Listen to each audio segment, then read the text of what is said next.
Yo guys, ang review natin sa paresan ni Hiwaga, grabe. Hindi masarap. So ayun na nga guys, at tanghaling tapat, nandito tayo ngayon sa may Hiwaga Pares upang tingnan ang pinipilahan at dinudumog na paresan dito sa Litex IBP Road. Ayun na guys, tingnan nyo naman guys, oh.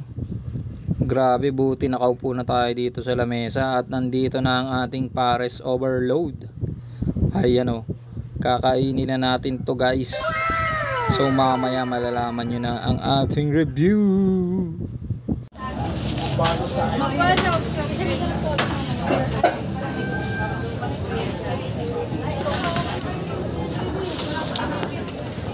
Ito na natin. Ha? Hindi ko alam eh. Try. Daling pa kami si Kuya. Oh, layo ah.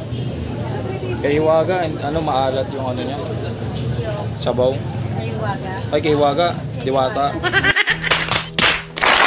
Nanap mo lang yung kay Diwata eh. Ha? Nanap lang yung kay Diwata. Sa may Pasay lang. Di ba alam mo yung Globo? Ha? Meron na daw sa Quezon. Hindi ko alam. Visayas daw yun eh. Mabalik naman kaya Diwata. Diwata. Hindi ko siya nakita nung kumain ako dun eh. Kasi ang ano ko talaga nun yung Pares. Pero yung iba kasi ano,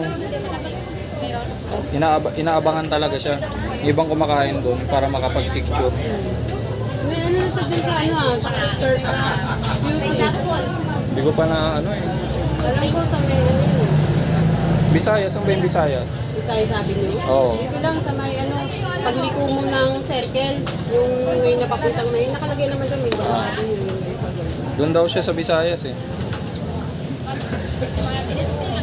pwede naman yun, i-ano mo, i-ano mo. Nawi-waste? Oo, Tikman ko kasi ano eh. Kay Diwata maalat. Maalat kay Diwata. Tsaka hindi ganito yung sabaw. maalat na rin kasi siya mag-ano sa mga taong dito. Ganyan yun. Hindi ganito yung sabaw ni Diwata. Ano yun?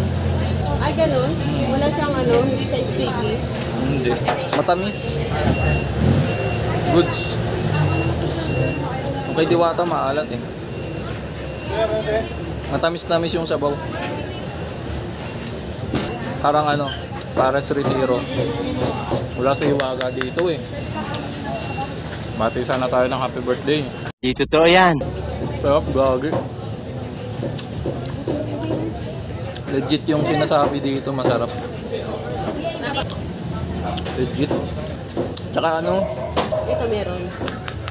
Ako kasi hindi kasi ako ano sa Paris eh.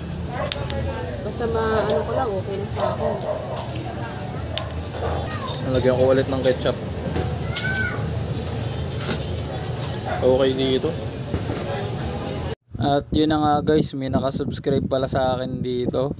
Habang kumakain ako eh, kinakausap nila ako. Bakit daw ako napadpad dito? So yun na nga guys. Ang dami nilang tinanong sa akin, tapos tinanong ko rin. Sabi nila masarap daw. Nakakain na rin sila kay Diwata. Buti wala masyadong pila.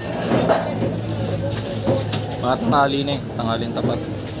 Yung chicharon bulaklak nila dito hindi maalat. So, para kay ano.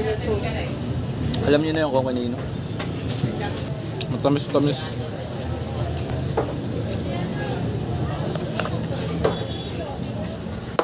Tap.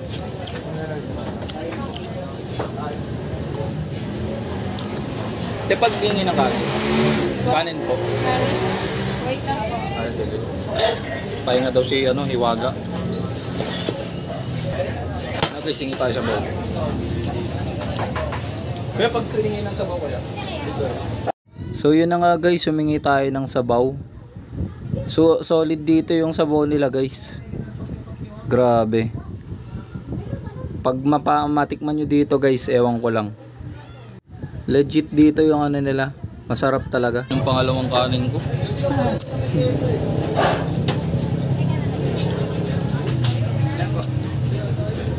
Matamis-tamis ng konti. Ano soft drinks ba tayo dyan?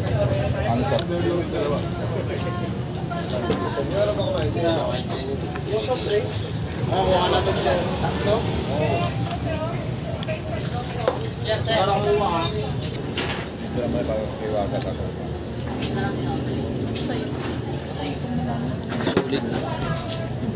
Solid dito. Hindi maalat yung ano eh. Solid yung pares dito ni Hiwaga, guys. Malambot siya, so hindi ka na mapapagod magnguya. Pwede nga diretso lunok ka agad eh. So eto na guys, yung ano natin, honest review. Eto na. Yo guys, ang review natin sa paresan ni Hiwaga, grabe. Hindi masarap. Hindi masarap kasi sobrang sarap.